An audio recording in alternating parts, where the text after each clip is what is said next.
আপোনালোকে জানে যে আমাৰ বিটিআৰ গঠন হোৱাৰ পিছৰে পৰা বা তাৰ আগৰে পৰা আমাৰ বড়োলেণ্ড এটা অশান্তিকৰ পৰিৱেশৰ মাজত বাস কৰিছিল। আজি আমি ইয়াতে ইলেকশ্যনৰ বাবে ইয়াত আহিছো, কিন্তু যিসকল বয়োজ্যেষ্ঠ ব্যক্তি আছে তেখেতসকলে মনত পেলাব যে এনেকুৱা এটা দিন আছিলে য'ত নেকি বিটিআৰত আমাৰ ভোট দিয়াৰো অধিকাৰ নাছিলে। বন্দুক লোৱা AK-47 তেনেকুৱা মানুহবোৰ ইয়াত ঘূৰি ফুৰিছিলে আৰু তেওঁলোকে যাকেই ভোট দিব কৈছিলে মানুহে তাতেই ভোট দিছিলে। বড়োলেণ্ডত বিটিআৰত আগতে ভোট বন্দুক আৰু AK-47 লৈ মানুহে ভোট খুজিছিলে, কিন্তু যেতিয়াৰ পৰাই দিল্লীত মোদী চৰকাৰ হ'ল, দিছপুৰত বিজেপিৰ চৰকাৰ হ'ল, এতিয়া বিটিআৰত কোনেও বন্দুক লৈ ভোট নোখোজে, নমস্কাৰ কৰি মানুহৰ পৰা ভোট খোজে, মানুহক নমস্কাৰ কৰি কয় যে আমাক ভোট দিব লাগিব। আপোনালোকে মনত পেলাওক, আগতে কি আছিলে? মটৰচাইকেলত আহিলে, গাড়ীত আহিলে অমুক চিনত ভোট দিব লাগিব, মানুহে ভোটেই দিব নাযায়। কিন্তু আজি বিজেপি হওক, BPF হওক, UPPL হওক, সকলোৱে কেনেকে ভোট লয় যে মই ৰাস্তা বনাই দিম, স্কুল দিম, অৰুণোদয় দিম, নমস্কাৰ কৰি প্ৰত্যেক কেণ্ডিডেটে আজি আমাৰ পৰা ভোট খুজিব আহে। তাৰ মানে যি বিটিআৰত এদিন গণতান্ত্ৰিক পৰিৱেশ নাছিল, যি বিটিআৰত শান্তিৰ পৰিৱেশ নাছিল, সেই বিটিআৰত আজি গণতান্ত্ৰিক পৰিৱেশ উভতি আহিছে, শান্তিৰ পৰিৱেশ উভতি আহিছে। আজিৰ মিটিংখনে লক্ষ্য কৰক, এইখন বিজেপিৰ মিটিং। আগতে যদি এনেকে বিজেপিয়ে মিটিং কৰিলেহেঁতেন কোনবাই নহয় কোনবাই ক'লেহেঁতেন যে মিটিঙত নাযাবি, কিন্তু আজি আমাৰ বিটিআৰত ইমান পৰিৱৰ্তন হৈছে যে আজি এই স্থানত আমি সকলোৱে মিটিং কৰিব পাৰিছো, MLA ইলেকশ্যনত ভোট দিব পাৰিছো আৰু ৰাইজৰ পৰা আমি আশীৰ্বাদ বিচাৰিছো। ৰাইজক দাবী ধমকি দিয়াৰ পৰিৱেশ এতিয়া বিটিআৰত নাই। এই পৰিৱেশ কেনেকে আহিলে আপোনালোকে মনত পেলাওক। আমাৰ বিটিআৰত এতিয়ালৈকে কাগজৰ হিচাপত 4,000 মানুহৰ মৃত্যু হৈছিলে। কাগজ নোহোৱা, পুলিচৰ লগত খবৰ নোহোৱা আৰু কিমান মানুহ বিটিআৰত মৰিছে তাৰ হিচাপ কাৰো লগত নাই। আজি মোদী ডাঙৰীয়াৰ চৰকাৰ আহিলে, 2020 চনত বিটিআৰ চুক্তি হ'ল, 2021 চনত মই অসমৰ মুখ্যমন্ত্ৰী হলো। যোৱা 5 বছৰত বিটিআৰত এজনো মানুহ মৰা নাই, এটাও গুলিকাণ্ড হোৱা নাই, এটাও বোমা বিস্ফোৰণ হোৱা নাই, এটাও আন্দোলন হোৱা নাই, এজন মানুহৰ ওপৰতো কোনো অত্যাচাৰ হোৱা নাই। যিখন বিটিআৰ এটা দিন আছিল, কোনো মানুহে কল্পনা কৰিব পৰা নাছিল যে এনেকুৱা এটা পৰিৱেশ হ'ব। আজি বিটিআৰ শান্তি আৰু এটা বিকাশৰ পথেৰে যাত্ৰা কৰিবলৈ সক্ষম হৈছে। আপোনালোকে চিন্তা কৰক, যদি অসমত বিজেপিৰ চৰকাৰ নাহিলেহেঁতেন, দিল্লীত যদি মোদী ডাঙৰীয়াৰ চৰকাৰ নাহিলেহেঁতেন, আমি বিটিআৰত, বিজনীত, আমি চিৰাং, কাজলগাঁও, ওদালগুৰি, কোকৰাঝাৰত এনেকুৱা এটা পৰিৱেশ পালোহেঁতেন নেকি? আজি সকলো মানুহে মোক কয়, যি ধৰ্মৰ মানুহে নহওক কিয়, যি ভাষা ভাষী মানুহে নহওক কিয়, সকলোৱে কয় যে অসমতো পৰিৱৰ্তন হৈছে, বিটিআৰতো পৰিৱৰ্তন হৈছে। শ্ৰদ্ধাৰ ৰাইজ, আমি সকলোৱে বুজি পাওঁ যে ৰাস্তা ঘাট স্কুল কলেজ পিছত আহিব, আগত আমি জীৱনটো বচাই ৰাখিব লাগিব। যোৱা 5 বছৰ মই চেষ্টা কৰিছিলোঁ যাতে বিটিআৰত স্থায়ী শান্তি আহিব পাৰে।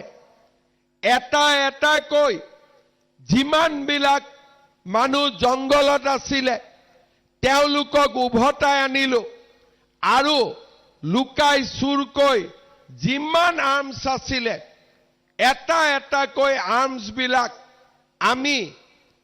আমি উগ্ৰপন্থীৰ হাতৰ পৰা বা আমাৰ যিসকল ভুল ৰাস্তাত গৈছিলে তেওঁলোকৰ হাতৰ পৰা আমি পুলিচৰ হাতলৈকে আজি অস্ত্ৰ শস্ত্ৰ যিমান আছিল সিমান আমি উভতাই ললো। যোৱা 5 বছৰত বিটিচিত আমি যিমান অস্ত্ৰ যিমান শস্ত্ৰ আমি মানুহৰ হাতৰ পৰা পুলিচৰ হাতলৈ আনিছো তাৰ লিষ্টখন বহুত দীঘলীয়া।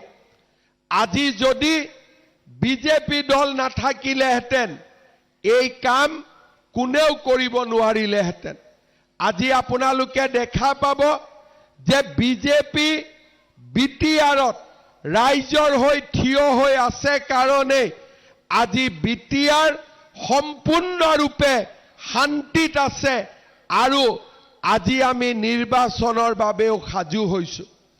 শ্ৰদ্ধাৰ ৰাইজ, যোৱা 5 বছৰ আছিল শান্তিৰ কাৰণে, যাতে এটা সম্প্ৰদায় এটা গোষ্ঠী আন এটা গোষ্ঠীৰ ওচৰ চাপি আহিব পাৰে, মানুহৰ মাজত সমন্বয় সৃষ্টি হ'ব পাৰে।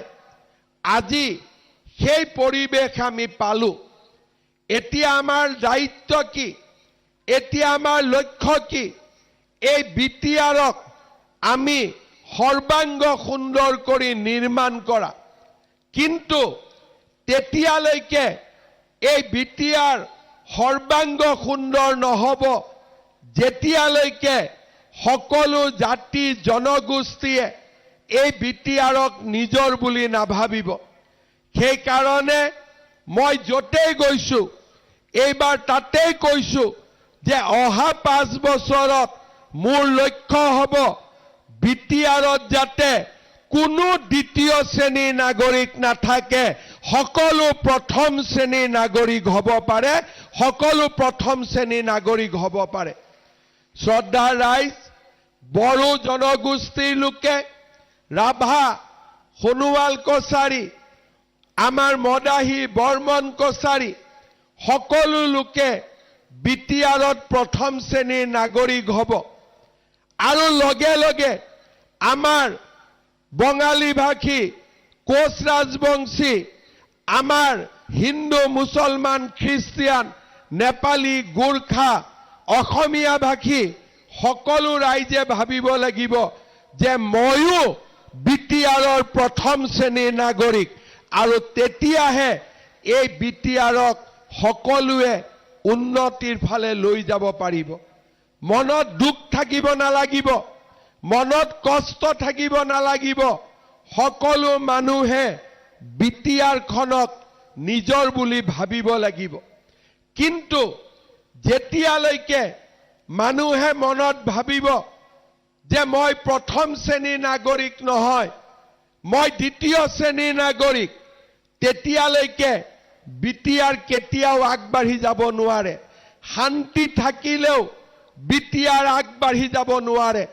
আৰু সেইকাৰণেই এইবাৰ বিজেপি দলে এই কাম কৰি দেখুৱাব যে বিটিআৰত কোনো দ্বিতীয় শ্ৰেণীৰ নাগৰিক নাথাকে, সকলো প্ৰথম শ্ৰেণীৰ নাগৰিক হিচাপে স্বীকৃতি পাব লাগিব। আজি বিটিআৰত 26টা জনগোষ্ঠীৰ লোক বাস কৰে। এই 26টা জনগোষ্ঠীৰ লোকে মাটিৰ অধিকাৰ পাব লাগিব।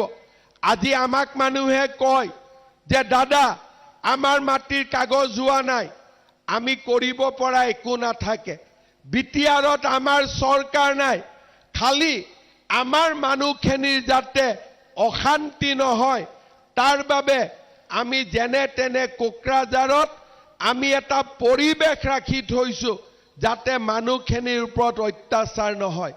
আমি 9টা সিট জিকিছিলো, 9টা সিটেৰে চৰকাৰ হ'ব নোৱাৰে আৰু অসম চৰকাৰেও বিটিআৰত কৰিব খুজিলেও আমি কৰিব নোৱাৰো, কাৰণ বিটিআৰ চৰকাৰখনত আমাৰ মাত্ৰ 9জন প্ৰতিনিধি আছিলে।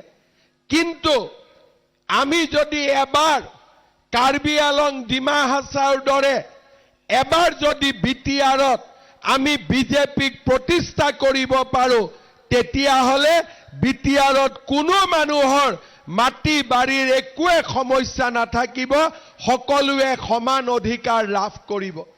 আৰু সেই কাৰণে এইবাৰ আমাৰ মাজত আলোচনা হৈছিলে যে আমি কিমান সিটত ইলেকশ্যন খেলিম, আমি জোৰ কৰি ইলেকশ্যন খেলিম নে আমি লাহেকৈ ইলেকশ্যন খেলিম, আমি সৰুকৈ ইলেকশ্যন খেলিম নে সমস্ত শক্তিৰে ইলেকশ্যন খেলিম। মই আমাৰ দলৰ লগত আলোচনা কৰিছিলো যে বিটিআৰৰ ৰাইজে আমি সভাই সমিতিয়ে গলে আমাক প্ৰশ্ন কৰে, কিন্তু প্ৰশ্নৰ উত্তৰ দিবলৈ আমাৰ চৰকাৰ নাথাকে। সেই কাৰণে বিটিআৰত এইবাৰ বিজেপিয়ে অকল ইলেকশ্যন নেখেলে, বিজেপিয়ে এইবাৰ জিকিবৰ কাৰণে ইলেকশ্যন খেলিব আৰু আমি জিকিবৰ কাৰণে সকলোৱে লগ হৈ ইলেকশ্যন খেলিম। জিকিম নে নাই? আমি জিকিবৰ কাৰণে ইলেকশ্যন খেলিম নে নাই? মই সকলো কাৰ্যকৰ্তাকে অনুৰোধ কৰিম যে এইবাৰ আপোনালোকে ইলেকশ্যন খেলাৰ কাৰণে